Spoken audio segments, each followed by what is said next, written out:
Bit smaller. Doesn't matter too much. Knocked into anything. I'll fix the green screen later. Right, let's continue. Now, where did we get up to?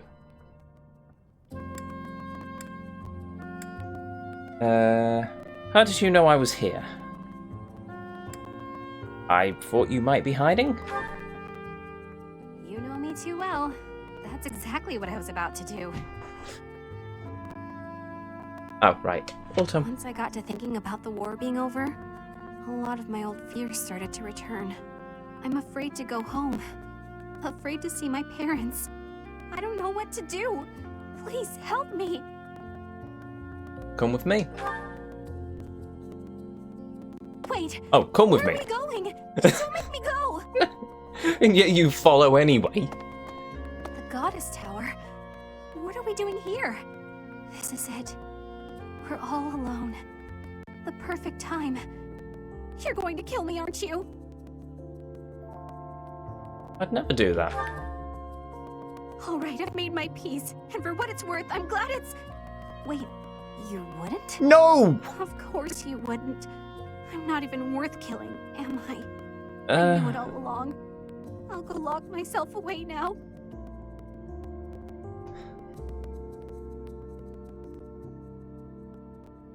I love you, Bernie. I want you to have this. What did you just say? Is that a ring? Well, this is, what kind of ring is this? When a man gives a woman a ring, it usually only means... Is that what this means? I don't know what to say. I accept. Of course I accept. Aww. This means I'll be able to shut myself away in peace again. You can go off doing your hero things, and I'll hold down the fort. That's not happening. No, come on, please. You just won't let me off the hook, will you? No! In that case, I have a favor to ask. Okay. There's a reason I've been able to cope with going out of the monastery so much. It's because I've been with you. I'll never completely get over my anxiety, or my fear of strangers, or my compulsive need to run and hide. So whenever you tell me to go outside, I want you to come with me. Wherever we go, whatever we do, I want us to be together. Always. That sounds perfect. Because when I'm with you, I feel... Wait, did you agree? You mean it? You're the greatest! I love you so much! We're going to be so happy together!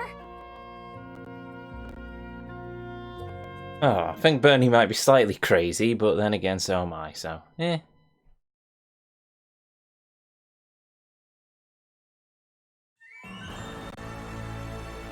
Oh. Is that the end?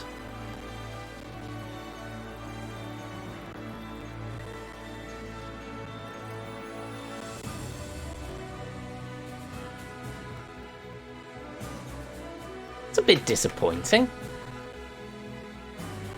I wish they sort of had that cutscene beforehand, and then you sort of, and then throughout what you did, then you had sort of Bernie, your wife would give you sort of boosts.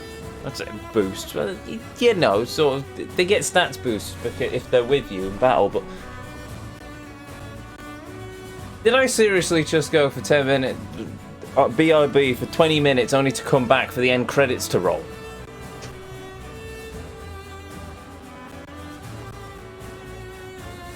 Oh well. I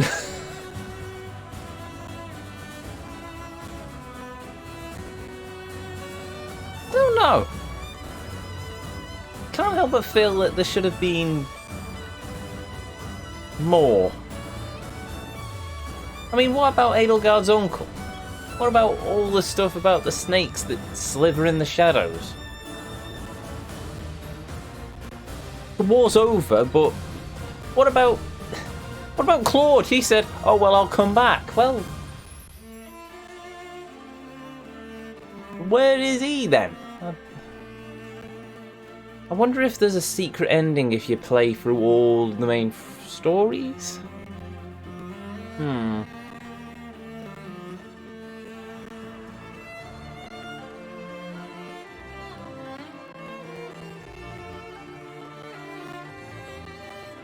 Or, is there a bait and switch here? I don't know.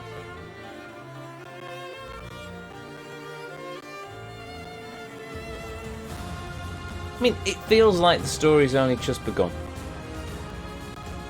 It honestly does. I mean, to the end of a dream. I mean, and Sophis.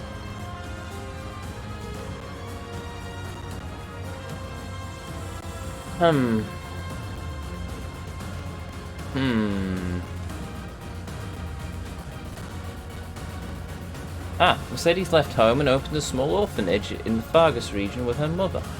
There she took in and raised children who had lost their families in the war, regardless of their blood or circumstance of birth.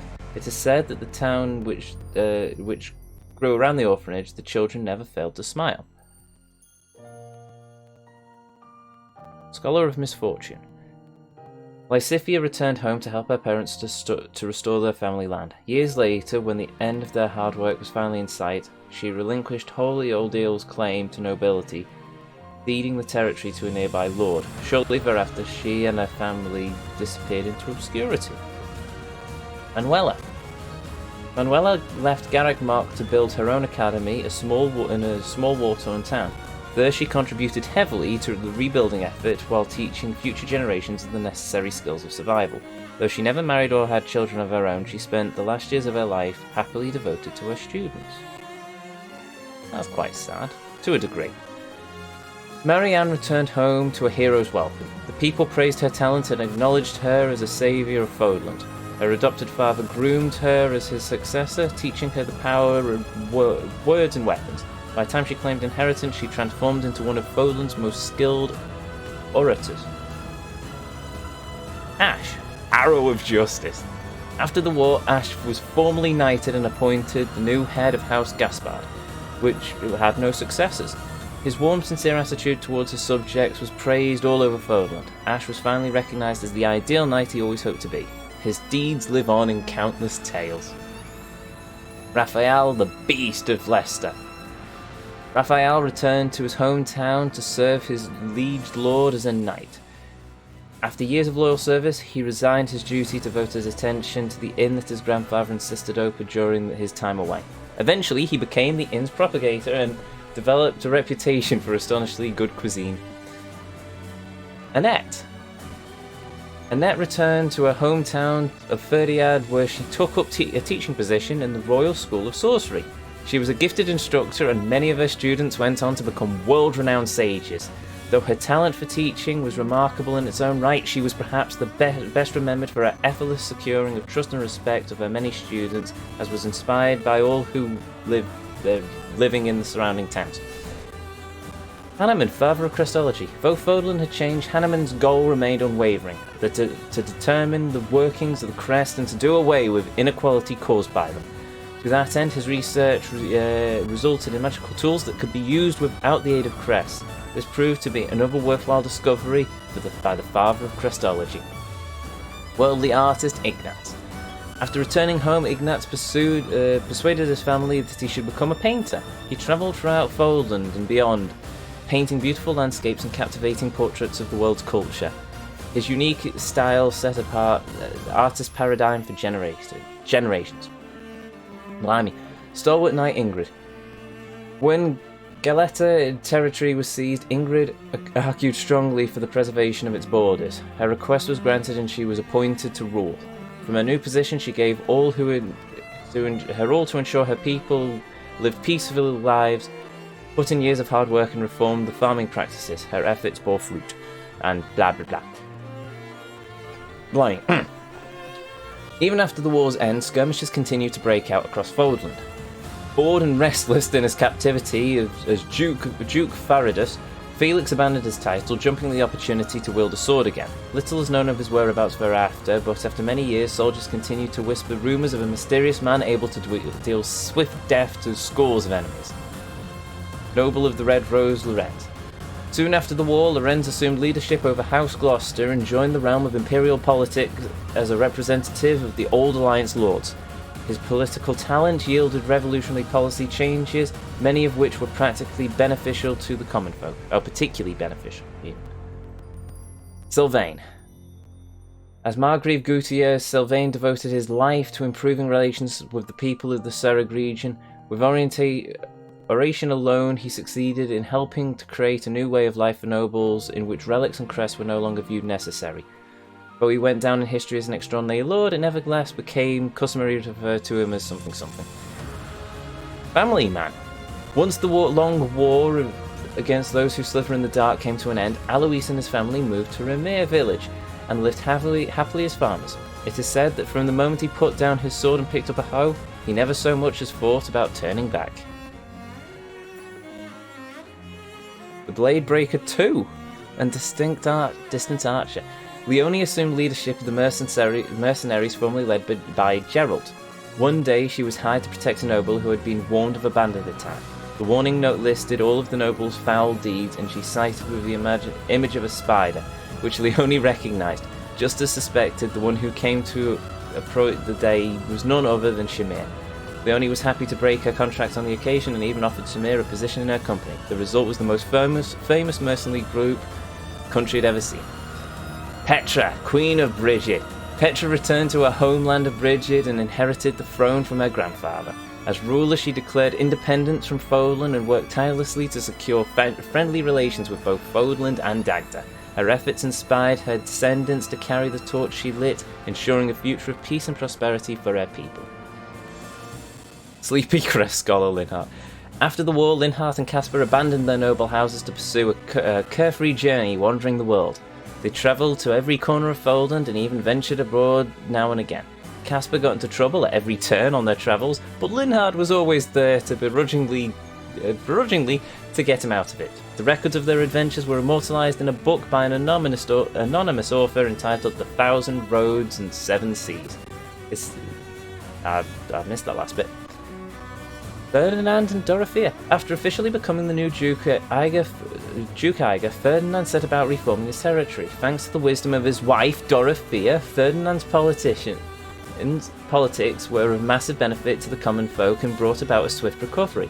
In recognition of this achievement, he was called upon Emperor Edelgard to introduce these reforms to the empire at large as the new prime minister. Though his work kept him very busy, he always managed to find time for Dorothea. It said they lived happily ever after. Blame Emperor Edelgard. As the newest Adrestian Emperor, Edelgard gave all she had to breathe new life into the government of Fodland. With tireless work, great sacrifice, and her devoted servant Hubert at her side, she instructed a new class reforms and helped ensure the people's independence. Hubert was always there close at hand, ready to dispose of unsavoury burdens by any means necessary. In the later years, they passed the fruits of their labour to Edelgard's successor and vanished from the public eye. Wings of Hagun, Ezio. After all, almost as soon as Ezio and Bernadetta were finally wed, the battle against those who suffer in the dark began in earnest. Many were concerned about the new leader of House Valley. House Valley would do very little more than hide, but she fell in alongside her husband and followed him everywhere, fighting beside the lasting legions of Fodlan, forcing themselves blast! That is so much text to try and get through. I'll have to go back and try and see what all that said. So Dorothea and Ferdinand got married, eh? I guess that's because we got to an A rank with them.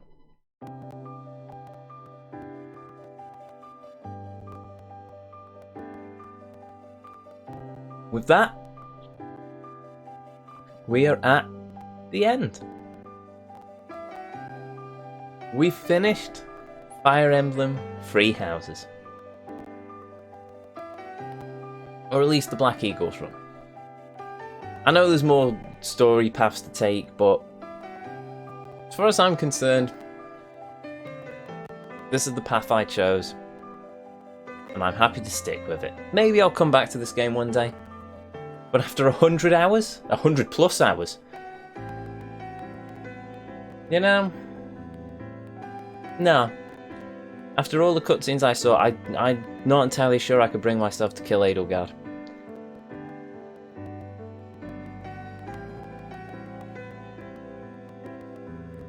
It's a shame we didn't get to see Sophus again.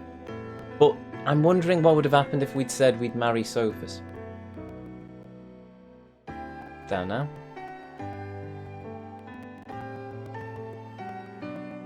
I suppose... Wow. Thank you very much to anyone, be it on Twitch, YouTube, who's joined me on this journey. Thank you for walking with me through the world, the realm of Fire Emblem Three Houses. Thank you for joining me in this brilliant, brilliant game. I've absolutely loved every minute of it. I tried Fire Emblem once on the Game Boy Advance many years ago, didn't take to it. I am so glad that I came back to this game. You know what? Back in university, I started trying to do, inspired by the likes of Total Biscuit and Angry Joe, I started trying to do my own video game reviews. I can't say I'll do that, go back into game reviews properly. But, once again, taking inspiration from the amazing Carnage. Seriously, you should go, just ignore this channel, ignore me, go watch him. Inspired by that, I think it's time that we resurrect No Holds Barred. You know what? That's what we're gonna do. Wonder if there's any after credits. If there's any after credits scene, then by all means. Also, I'm getting the soundtrack. This is a beautiful song. You know what? I'm half tempted. Maybe I'll switch out my closing song for this. I mean, I like it. I'll have to look into that. But don't think there's any after credits. Is there any way to skip? Just leave it running for a bit longer, I suppose. At least until the end of this song. I don't think there'll be any after. Oh, hello. Oh no, that's my capture card conking out on me again. I really need to figure out why it keeps cutting that. Actually, I think I know. It's because of the janky way that I've cobbled together how my monitors work. Because the switch feeds into the back of the capture card, which then feeds out the output of the capture card to a splitter. And then the switch feeds to a splitter, then that feeds to the capture card, then the capture card's output feeds to another splitter, which feeds to my monitor in front of me, because I only have two monitors and not enough room to actually do anything else with them. So yeah, also I've just realised that side of the screen's now smaller, so I'm going to move my chair a bit. There we go. Yeah, it's a bit better. Right, you know what? Skip. Sure.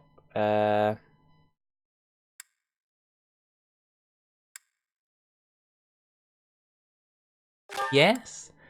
Do you want to save cleared game data? The game data can be used to start new game plus. If you intend to play your previous data, please save your cleared game data in another file. Okay, we'll put it here, maybe? Stuff. I can watch all the other cutscenes online. There we go. Clear game data. Oh, it's Sophus!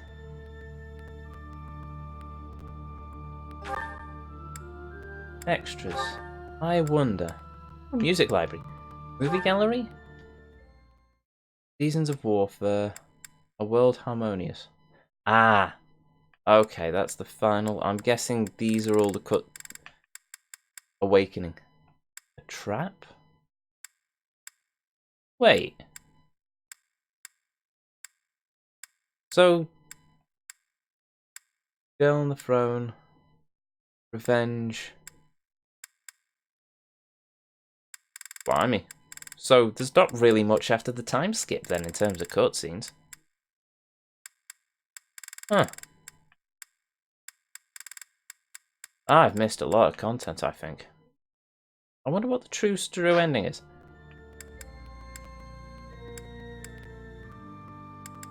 Event gallery? Okay. Oh. The Immaculate One against the world, path of choice and consequences, fateful farewell, the holy tomb, coronation, true identity. Huh. Report conversations? Oh, female bailiff. Oh, right. I suppose there'll be different ones for the male and female routes.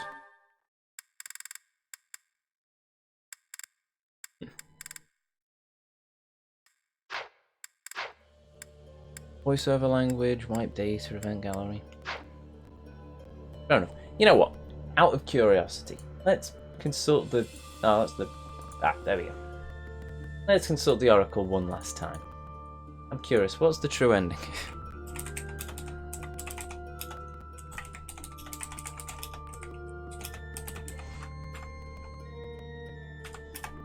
Oh. Secret final boss.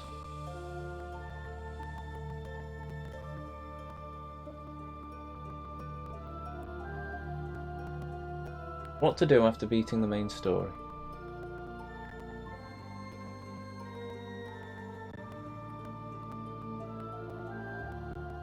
Silver Snow chapter walkthrough. Black Eagles.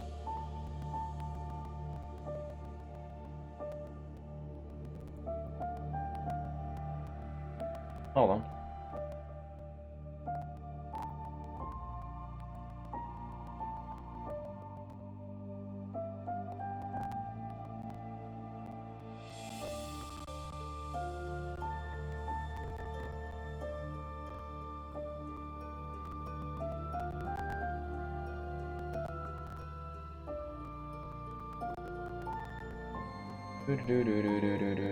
Give me a minute. I'm just checking.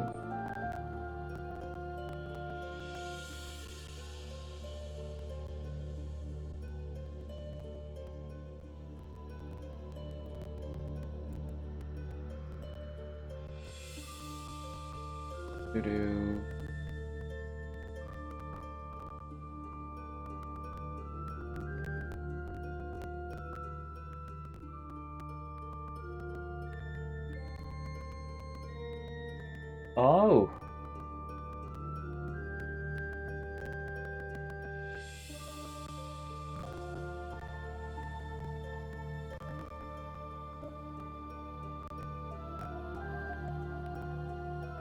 Oh. Right, so there is a secret ending. There is a fight against those that sliver in the dark.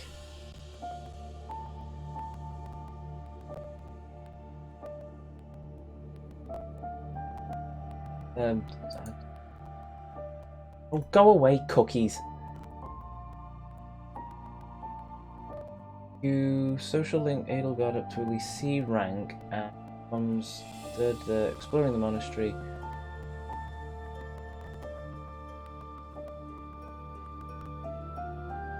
Options will appear after.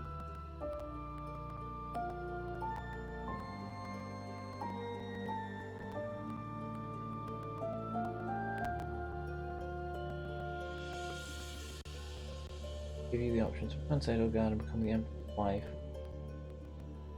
Fish.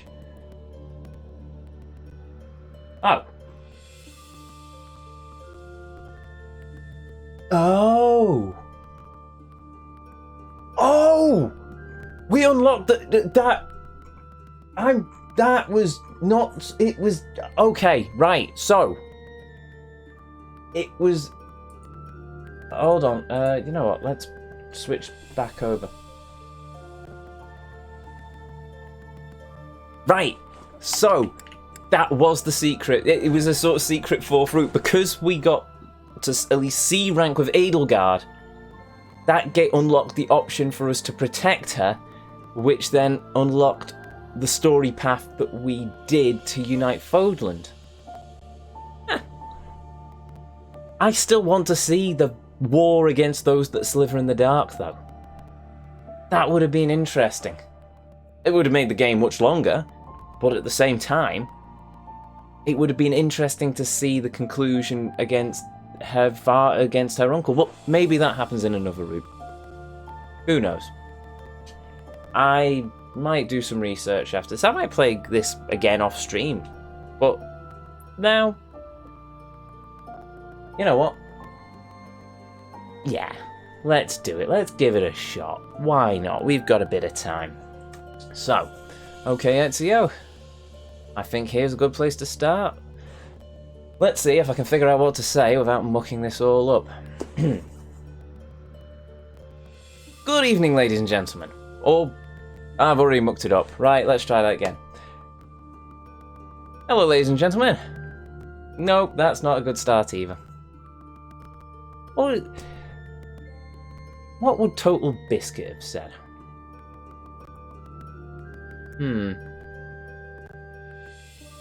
I know.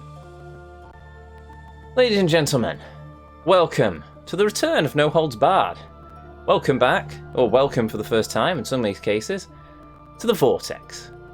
As you can see, right there, I've just finished playing Fire Emblem Three Houses, which you can incidentally watch the entire playthrough of on this channel. But as anyone who looks through the older part of this YouTube channel will know, I used to do reviews. Not particularly brilliant ones, which I called No Holds Barred. But I can't say I'll ever go back to reviewing, but at the same time, I want to get my thoughts out about the games I played. And what better one to start with than one I've sunk nearly 100... Actually, how many hours have I sunk into this game so far? I've sunk 108 hours into this game, as it stands. I've loved every single minute of it. I freely admit, these are basically my thoughts on the game. Maybe a bit of a review. Anyway, and don't worry, over time I should hopefully manage to refine this, because as it stands, this is all a bit over the place. First time doing things, you know how it is. I've never played a Fire Emblem game before this. I tried with a Fire Emblem on Game Boy Advance many, many years ago. I can't say I particularly liked it. The permadeath was a main killing point for me, to be honest. But I decided, you know what?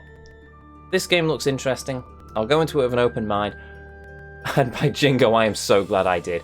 This game, I have fallen in love with this game. I have... Oh, man, if you... Just look at my Twitter, look at just any of the videos. It will probably end up with me at some point gushing about this game. The story-wise, it's an interesting story. Some bits of, at one point, nearly did actually bring me almost to tears. Other bits had me ranting and raving at the villain of the particular storyline I was playing through. But the main winning part of this game, the main thing that drew me in, the main thing that kept me playing and so invested, are the characters. If you play this game, I recommend that you try and recruit every single character. It's possible. There are at least 2 characters of each house, the head of the house and the second in command. They can't be recruited, but recruit everyone else.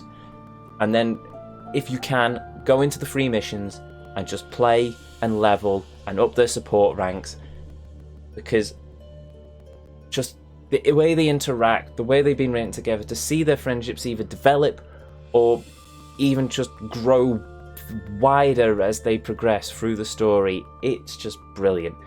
And get Bernadetta. Bernadetta is just brilliant fun. She was just a little shining star throughout this entire playthrough for me. She was brilliant. I can gush about Bernadetta for ages. I'm not going to, but I can. Graphics wise, game's fine. It's not uber shiny graphics like your big AAA titles, but at the same time, it does its job.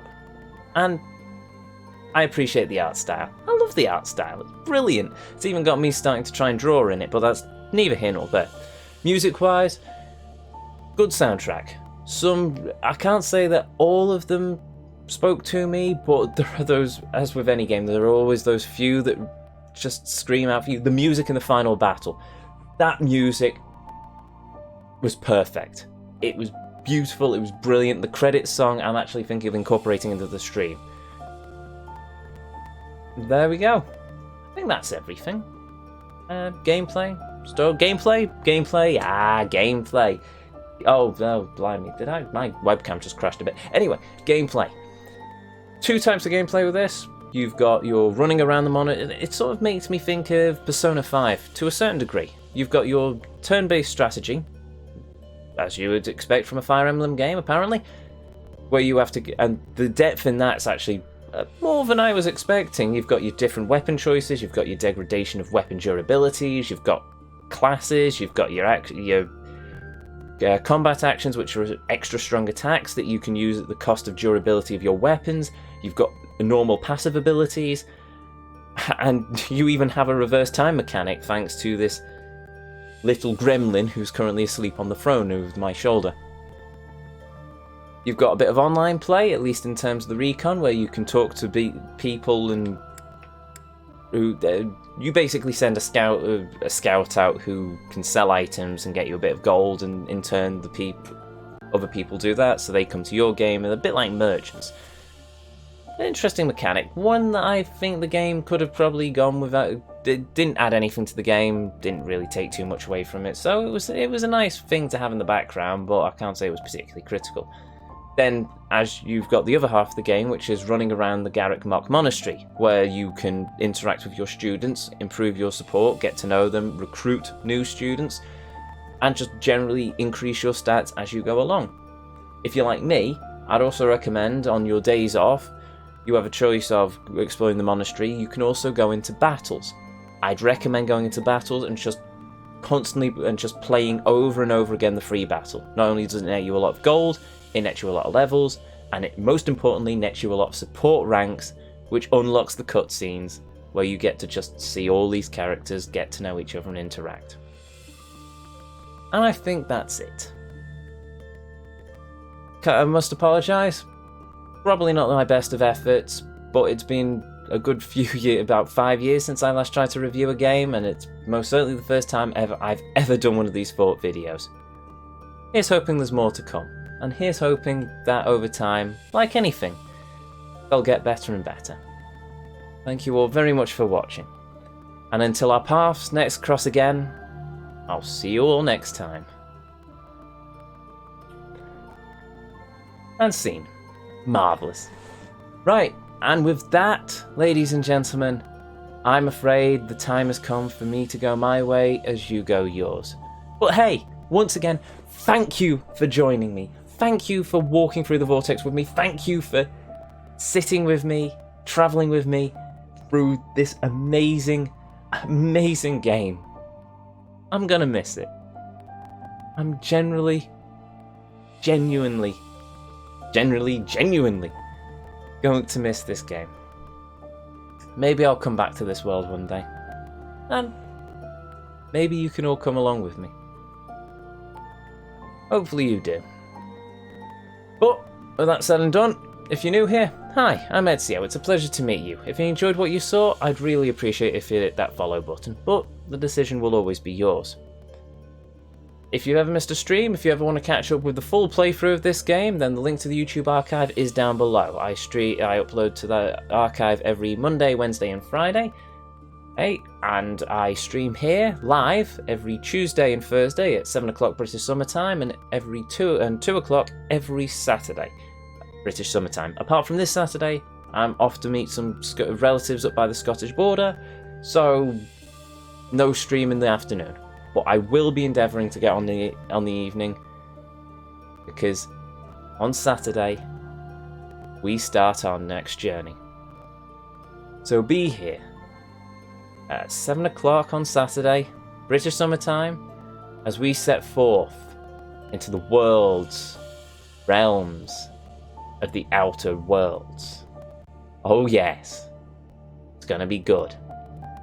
But until then, ladies and gentlemen, I've not been the Guardian. I've been Ezio. I am Ezio. I need to work on this. This has been Fire Emblem Three Houses. And as always, Until our paths next cross again, I'll see you all next time.